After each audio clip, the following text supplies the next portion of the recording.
Selanjutnya kita masuk ke acara inti, yaitu pembahasan tentang memahami demensia, merawat ingatan, merangkai kasih sayang, yang akan disampaikan oleh Dr. Probo Suseno, spesialis penyakit dalam, konsultan geriatri, Finasim, SEMM, IVOK. Dan acara ini akan dimoderatori oleh Dr. Betty Juliastuti Suharsono, Master of Science, spesialis anestesiologi. Sebelumnya akan kami bacakan kurikulum vitae singkat dari moderator.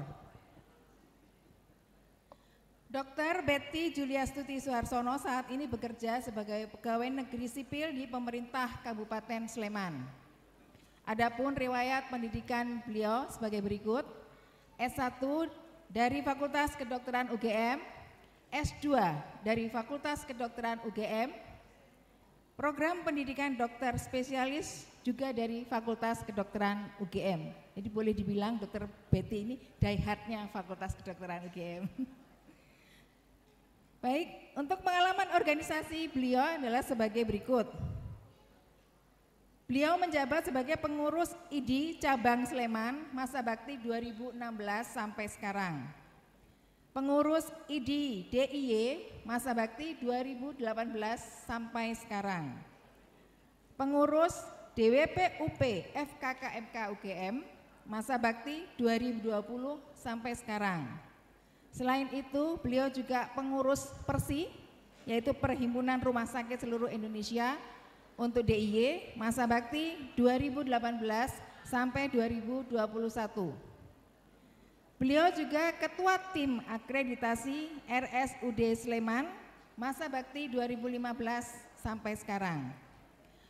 Kepada Dr. Betty dan Dr. Probo Suseno kami persilakan untuk menempati tempat yang telah disediakan di depan. Monggo.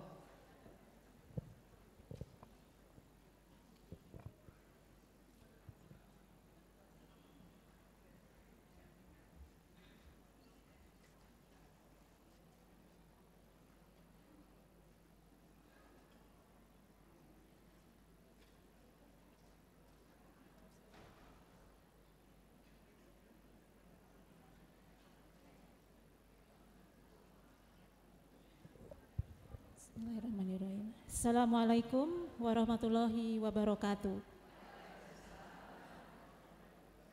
Selamat pagi, salam sejahtera bagi kita semua, kepada ibu-ibu, pengurus dan anggota Dharma Wanita Persatuan Universitas Gadjah Mada.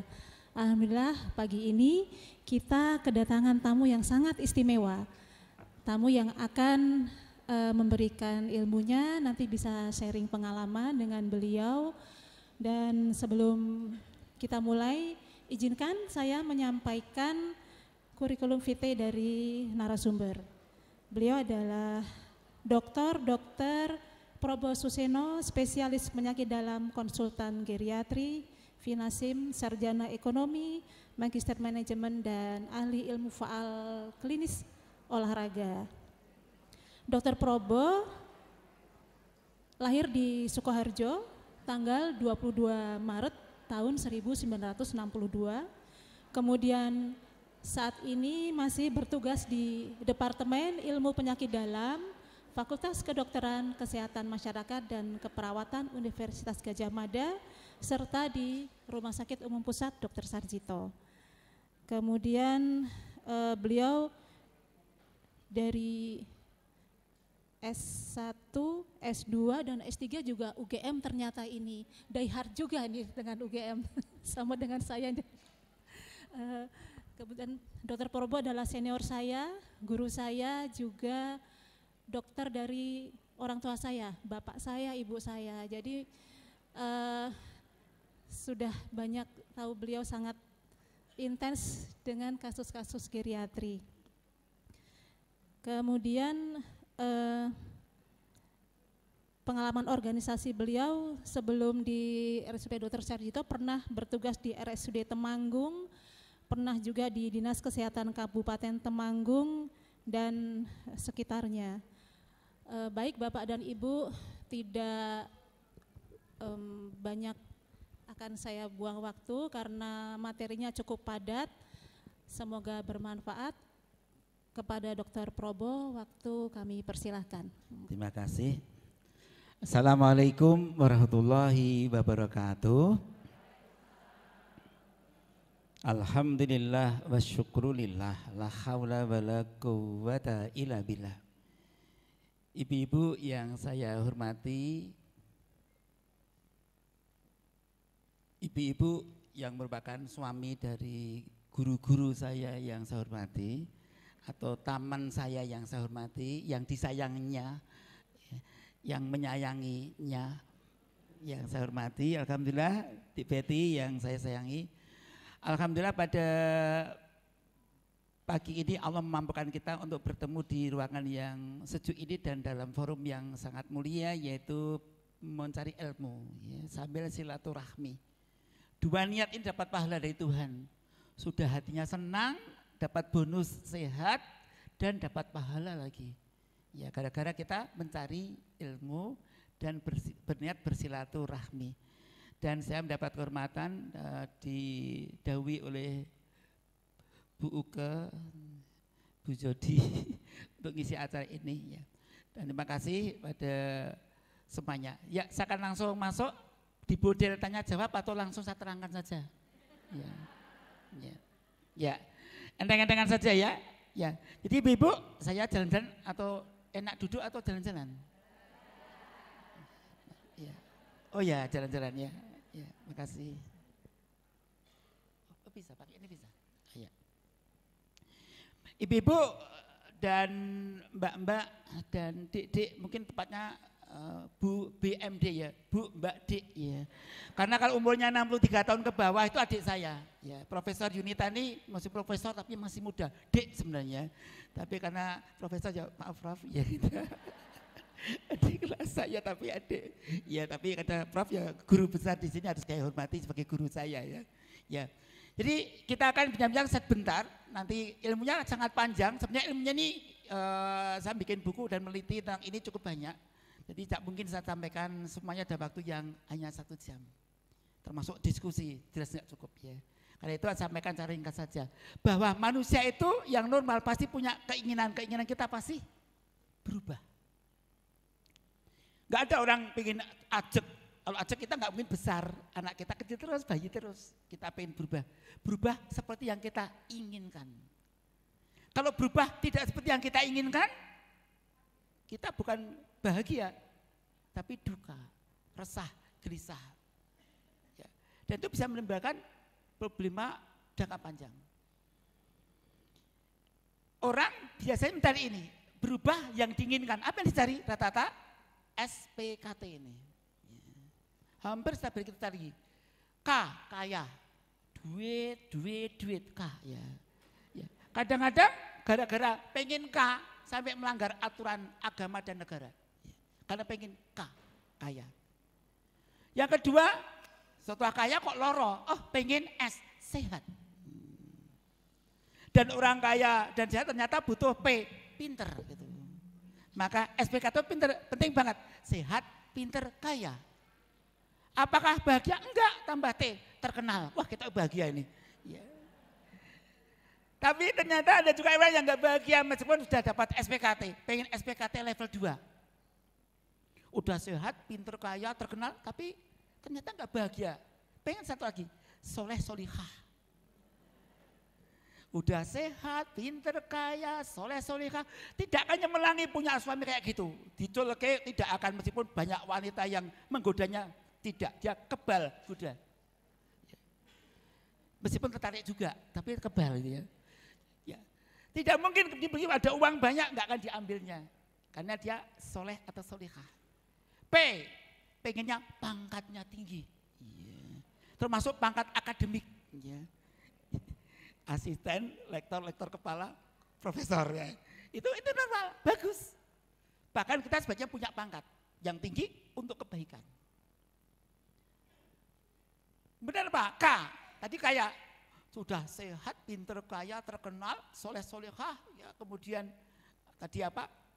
Pangkatnya tinggi, tambah lagi K, keluarganya samara. Sakinah, mawadah, warahmah, wah keren banget ini. insya Allah dapatnya yang kedua, tentrem. Ya. Orang ini berpulang dapat B dan B. Dia jadi orang bahagia dan berguna bagi orang lain. Dan orang seperti biasanya nanti M-nya MB, matinya mati baik. Dan MS masuk surga. Tapi ternyata kepinginan ini bisa gagal total, terhalang gara-gara sakit. Wah, Joni pinter banget, pinter, pangkat tinggi, terkenal, kaya, tapi sayang sakit, kemudian tidak berdaya. Apalagi sakitnya yang dia nggak bisa kumpul masyarakat. Misalnya, maaf, stroke berat sampai tidak bisa apa-apa.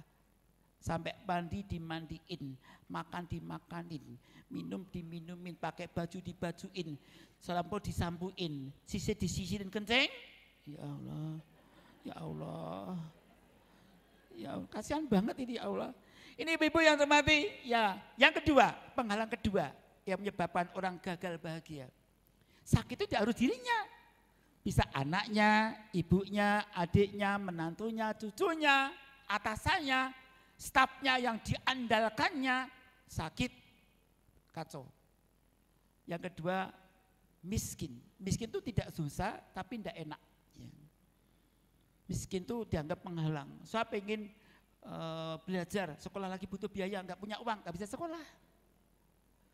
Mau ambil LPDP, katanya dananya udah mulai berkurang, deg-degan ini. Wah udah bisa gagal nih. Nah yang ketiga, yaitu orang umumnya gagal bahagia gara-gara tidak tahu alias bodoh. Punya istri, suami, ganteng, adik, anak yang menyenangkan, tapi sayang tidak tahu cara berkata yang tepat, meladeni suami yang bagus, atau suami yang tidak bisa mengeksekusi istri dengan tepat, itu bisa menyebabkan tidak nyaman. Jadi pintar, gelarnya banyak, tapi tidak bisa memuaskan hal-hal tertentu, dianggap bodoh gitu ya.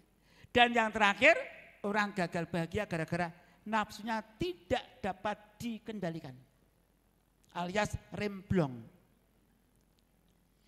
Ada orang yang pintar, kaya, sehat, tapi remblong terus.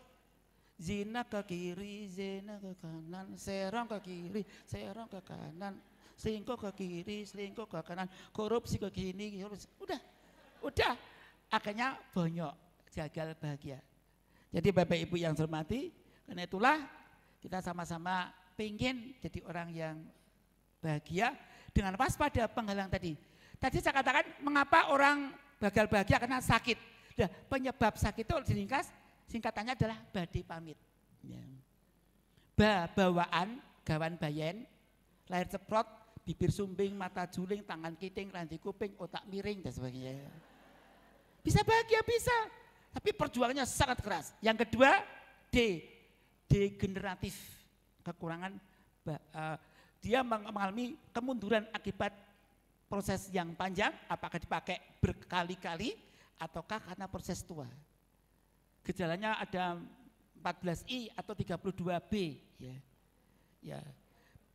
Semacam beser, bebel, bungkuk, bengkok, belawur, budek, kemudian brak-brak, berat-berat ya. Kalau batuk cerit pret. Wah ini kan. Ya. Ini kendala ini karena degeneratif ya, lupa kulit gatel, kendo kabeh, pengen kenceng bagus ya ngelembreh ya Allah, pengen suaminya perkasa kok ngelimpruk ya Allah, ku nyanyikan lagu tapi kok nggak bisa ya Allah, kok terus ya Allah kok cacing ya Allah, udah sedih ya.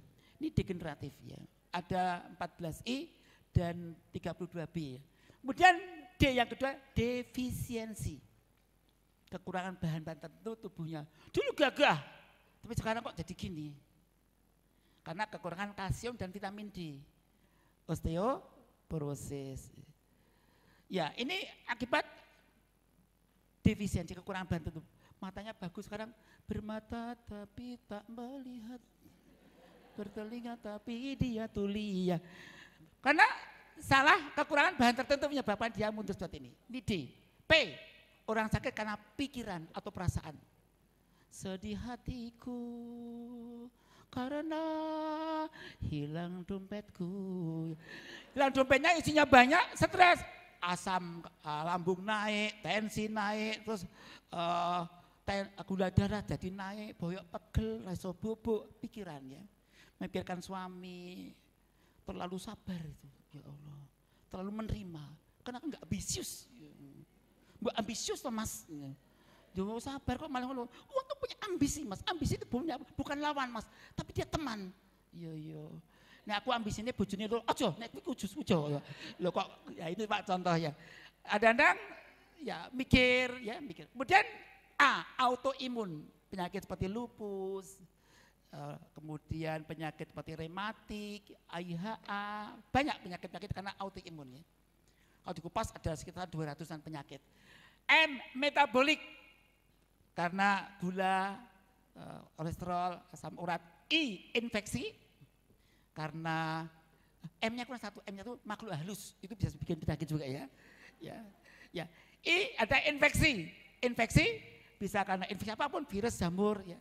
Yang kedua iatrogenesis, efek samping obat, dan yang kedua istirahatnya kurang.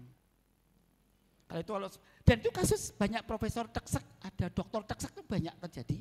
Tolong ibu-ibu kalau pengen tinggal tidak jadi janda, tolong suaminya kalau kerja agak mas ngaso. Sidik nanggung, mas ngaso. Ragelem tak celurit mas, set ngaso mas. Pakai celurit dirangkul, ayo bubuk sayang, bubuk, suamiku sayang. Nanti kebanyakan nanti jeglek, stroke, sedih kita.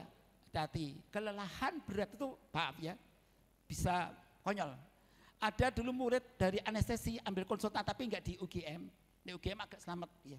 Ya, itu ambil anestesi di fakultas lain. Kelelahan kena Brugada sindrom mati di ruangan itu. Kelelahan ya. Biasa kena Brugada sindrom irama jantung.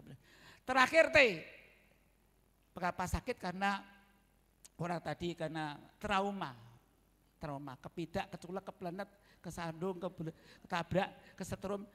Yang kedua tumor jinak, tumor ganak kanker, dan terakhir adalah tak dipakai yang seharusnya.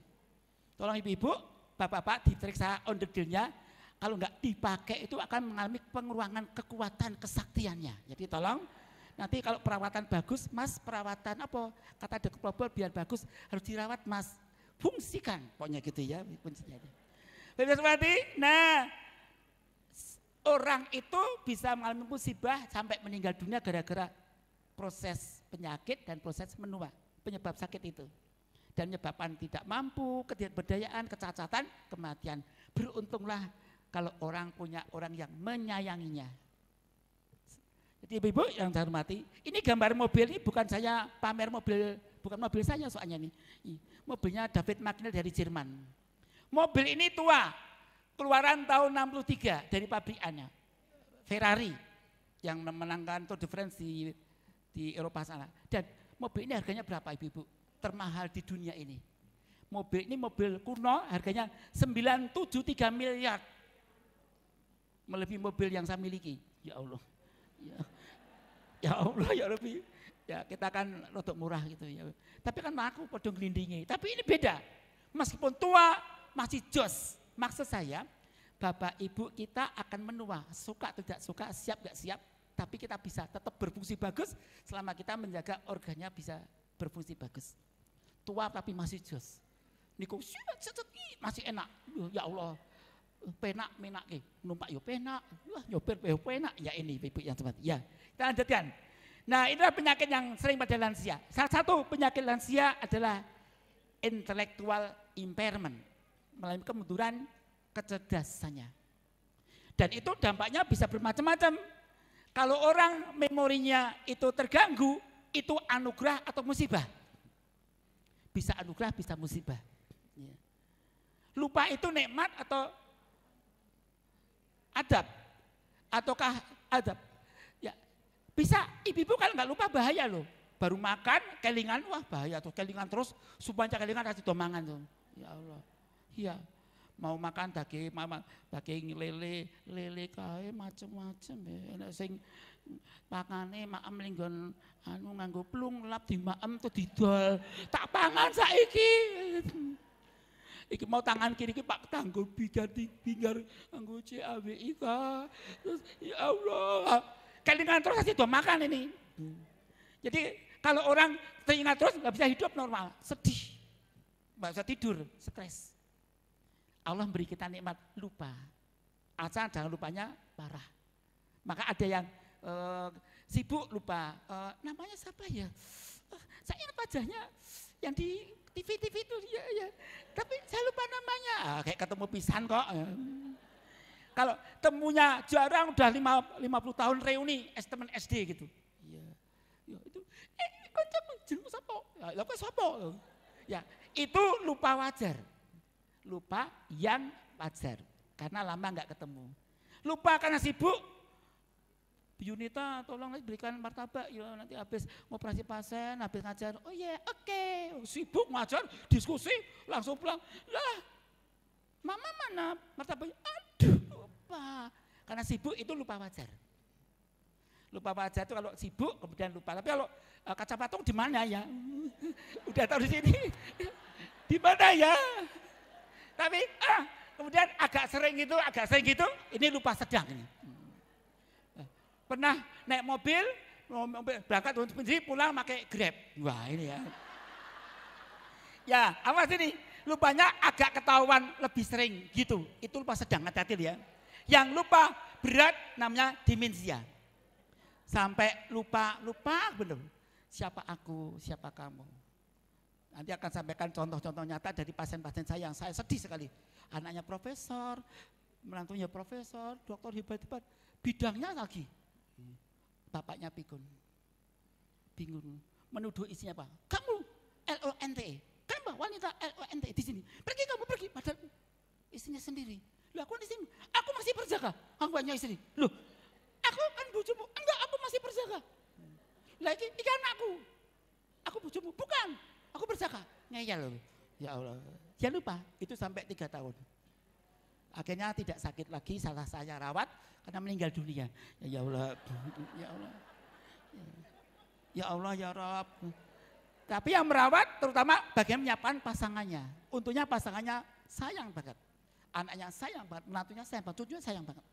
Jadi dia tetap bermartabat, bagus. Jadi enggak, maaf, sarunya enggak sampai di luar, nanti ketahuan. Jadi ini demensia adalah penurunan daya ingat dan kemampuan berpikir yang parah. Sampai kegiatan sehari-hari itu tidak bisa dilakukan dengan baiknya. Dan jumlahnya banyak. Semakin lama semakin banyak, semakin tua semakin banyak. Jadi Bapak Ibu, kalau Bapak Ibu kita umurnya banyak yang tua-tua, itu berpeluang untuk pikun lebih besar. Tapi kalau nanti nek pikun banget gimana yo? Ya ada untung ruginya. Dia lupa utang kita utang, jadi ali rapopo, lunas. Ya, pas ngomong lunas direkam. Bu, aku utangnya ya Bu, ya apa lunas. Tak rekam Bu. Ya udah ya. Ya Allah. Jadi ini banyak dan hampir seluruh dunia banyak yang mengalami demensia. Demensia, lupa berat. Berbanding lurus dengan tambahnya umur. Nah, gejalanya awal apa? Gejala awal ini lupa hal yang baru dan bingung tempat waktu. Yaitu pertama P, perubahan perilaku dan emosi menjadi jorok. Dulu kan santun, sekarang kemproh jorok gitu. Kurang tinggal berapa? Kalau dari 10 tanya ini kok salahnya 10 salah semua, terus ngalamat heng. Salah 8 heng. Salah 1, 2 masih dimaafkan. 2 kesalahan dianggap baik. Nah, apa faktor risiko? Apa saja yang menyebabkan orang gampang alami demensia? Apa? Kondisi apa?